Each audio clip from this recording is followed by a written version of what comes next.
officially got the truck loaded up. Now just getting all my access roads on my Onyx laid out. But we got a whopping 15-hour drive until we can make it to Idaho.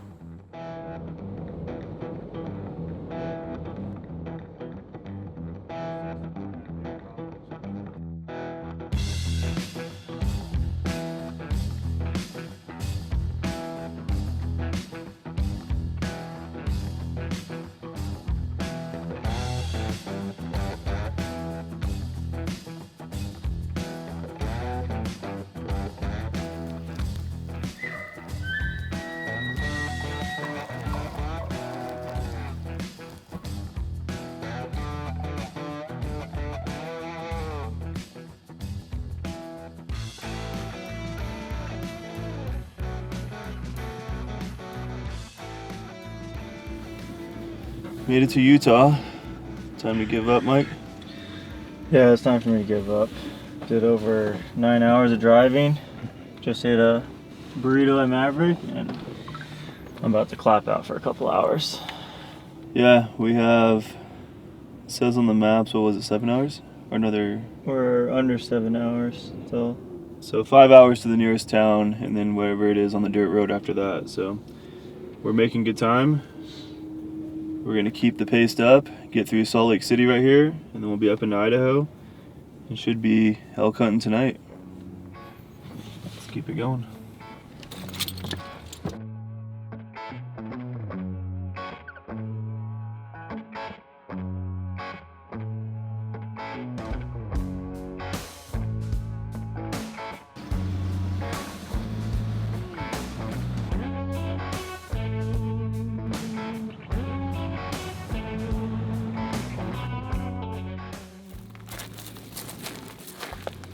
Finally made it.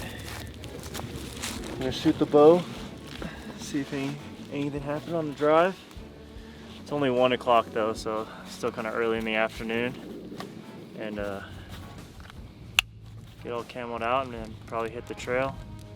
But let's get a couple of practice shots in real fast. It's nice to be up here now.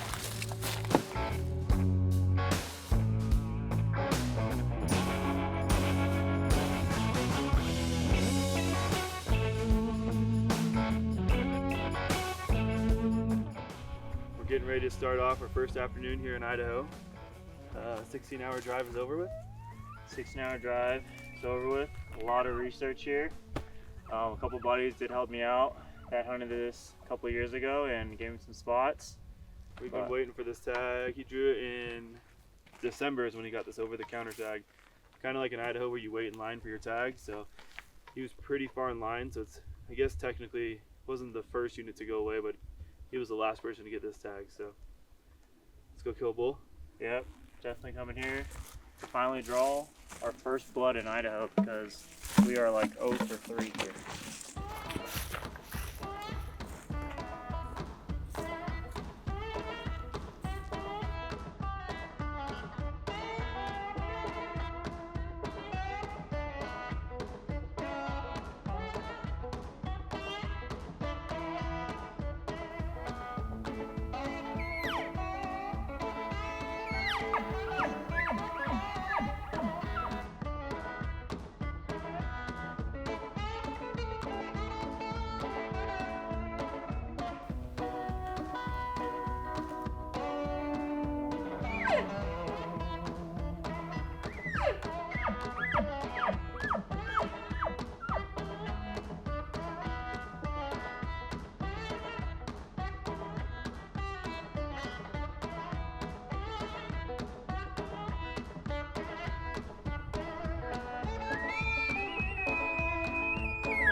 First spot on the map was a bust.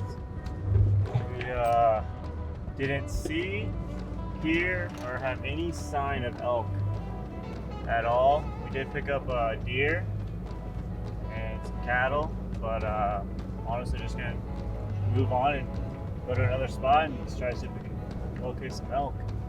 Just keep take things off the map until we can find some elk, honestly. We'll eventually run into them. It's just a matter of time.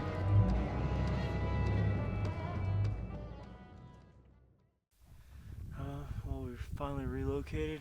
We slept on the ground next to the trailhead we're gonna walk in, but I'd say I didn't hear a single bugle though, but we're gonna walk down there and see if we can get them going and see if we can get a bull down.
We got some good news and some, it's like good and bad at the same time. So the biologist, I finally got a little bit of service, and I was just getting annoyed with not seeing any sign or elk up here, so we called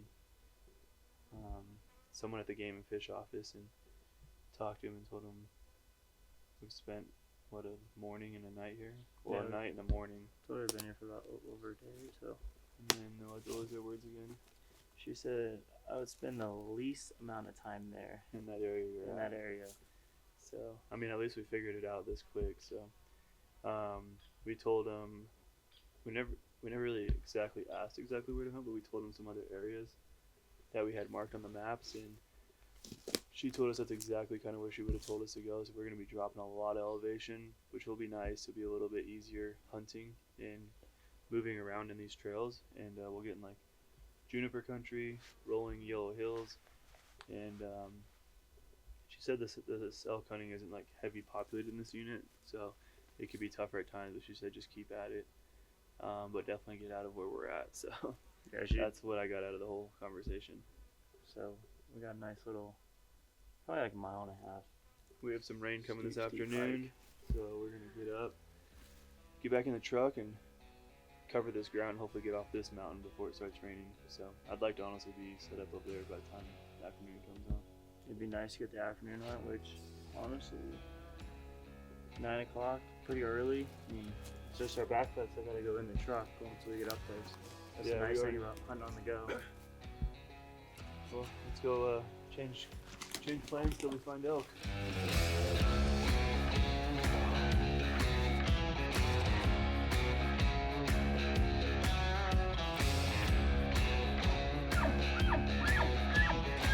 Well, we just relocated down lower elevation to a new spot. Just been cruising in the truck, and we picked up a bull driving, and just gonna pull over and try to work our way down there and see if we can hear some bulls or relocate him maybe.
We decided to honestly sit on some onyx and trying to just pick the spot on the map, and we're gonna go full on backpacking back there.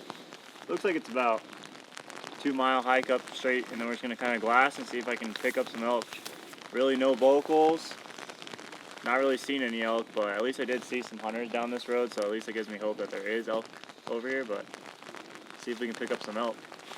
We definitely have some weather, but this time we're taking off.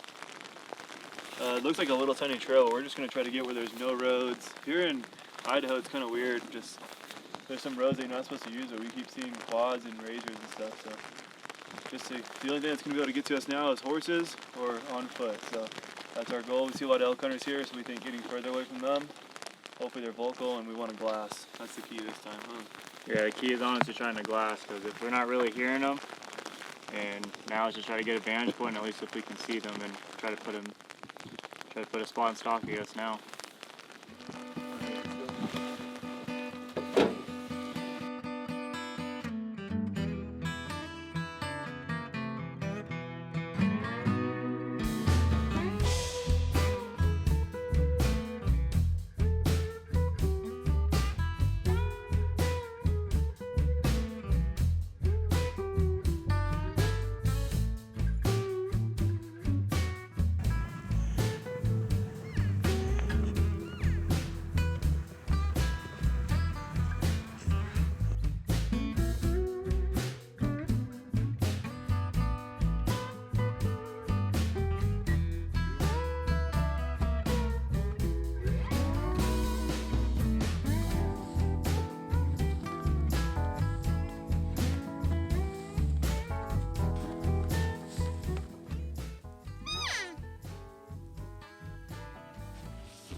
First bugle is very light, but he bugled once for Anthony on a cow call. First light, we haven't really picked up anything, honestly. But Anthony's been ripping the cow call non-stop, and we finally got a response. Try to see if we can put like a general canyon he's in, and we can try to walk in there.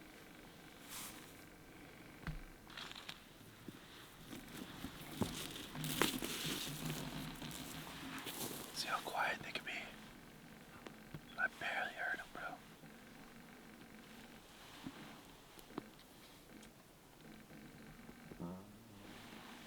There he is again.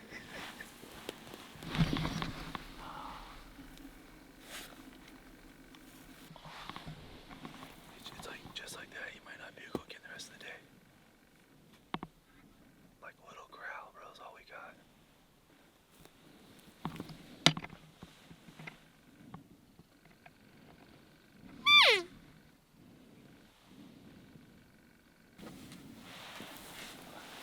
I would like another growl so we can get the location. Because right now we don't know where he's at.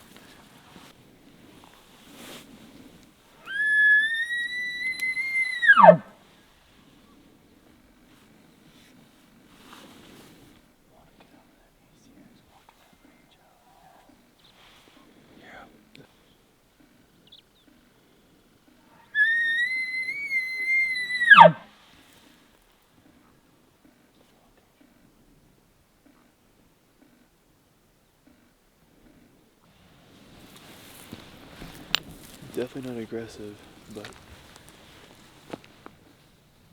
he's responded enough. We're going to try to work around this ridge. I think we're going to try to see. I think he's in this back bowl. See if we get in his house, if he starts to get pissed off, or if we can cow call him in. So. He's talking very quiet though.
He's close.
That plan we had this morning didn't work out.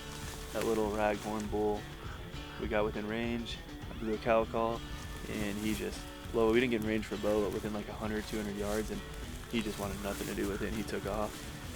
We came up with a game plan let's hike back to the truck. We were out of food. I think I had like a little bit of water left. So we got back down here, loaded our packs up. And as we were driving to our new spot, we seen a local guy, and he told us he was chasing a bull, and he's done hunting up here for a couple weeks.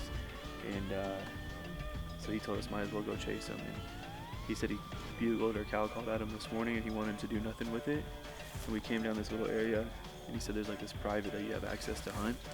And sure enough, when we came down this road, boom, I seen an elk. I put my binos up on it, and it was I'm pretty sure it's the bull he was talking about, and I know why that bull didn't want to play games with him. We glassed up his cows in the aspens as he was standing right outside of the aspens. So that's kind of got one just thrown into our hands, and now we're gonna go try to capitalize on it. So let's get after it and get my little bull. See if I can finally draw up some blood with my bow for once.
Yeah.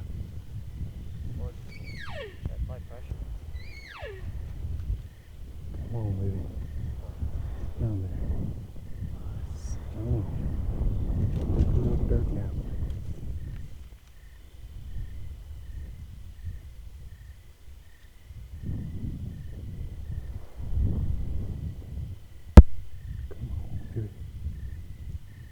Come on, baby.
The 6-point that we picked up on the road definitely paid off.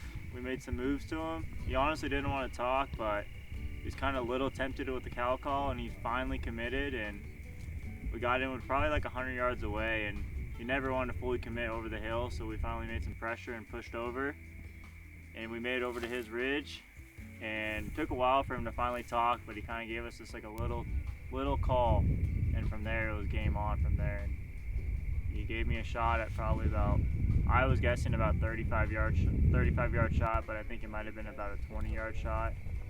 And I kind of shot pretty high from where I was shooting. I kind of only had the neck and a little bit of the front of the shoulder when he turned and pegged me.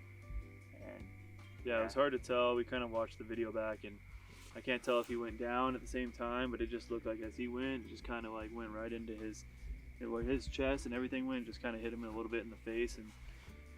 But I mean, he's leaving a lot of blood, so I mean, you guys saw us a lot more happy the last time, and giving hugs and everything and thinking it's over. And we tried to do a follow-up shot at 110, and we never even played that footage back. We couldn't find the arrow, but he made a little look like he was hit, but he wasn't leaving any blood. I mean, everything was still just coming from the face and the throat area. So I just don't know if like in the throat we didn't hit something that's leaking enough, but I think he's bubbling up inside of his own mouth, because we followed him for like a couple hundred yards, maybe like 800 yards, and left a pretty good blood trail. And then when we came up in this cut, he all of a sudden bumped up in there, and then we seen him up on top, and then went up and over and saw him again, but he was still working his way up. But he got all wobbly, huh, for a second. yeah, he did get wobbly. He was going up the last hill.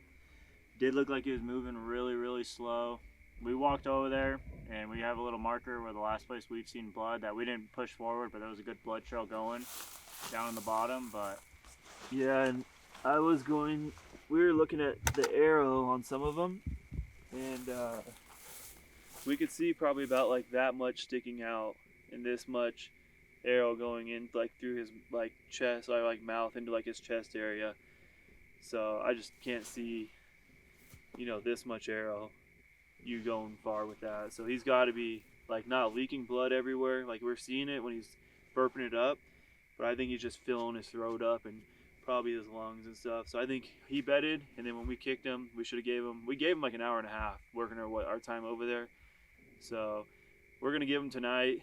I think he went down. We didn't see him come back up the other side. He's in a nasty canyon, and we found our last spot of blood, and it's leading up and over down the hill to him. So I think we're gonna give him the whole night, hike back up there in the morning, probably glass across the canyon to make sure we don't see him, and then follow that blood, huh? Follow the blood, and hopefully we can find my first archery kill and find a nice bull that we can find here in Idaho. Yeah, we have high hopes to find him though, because I just can't see him living with, I don't know, we'll see. These bulls are crazy, but that's how the story is going so far. Not exactly what we planned, but it's archery hunting.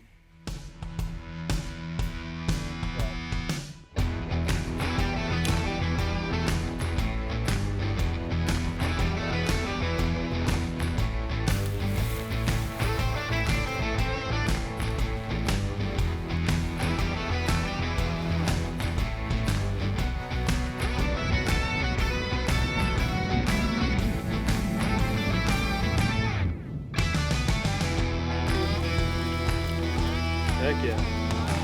Right in the shade, dude. Just kept it cold. Cold start.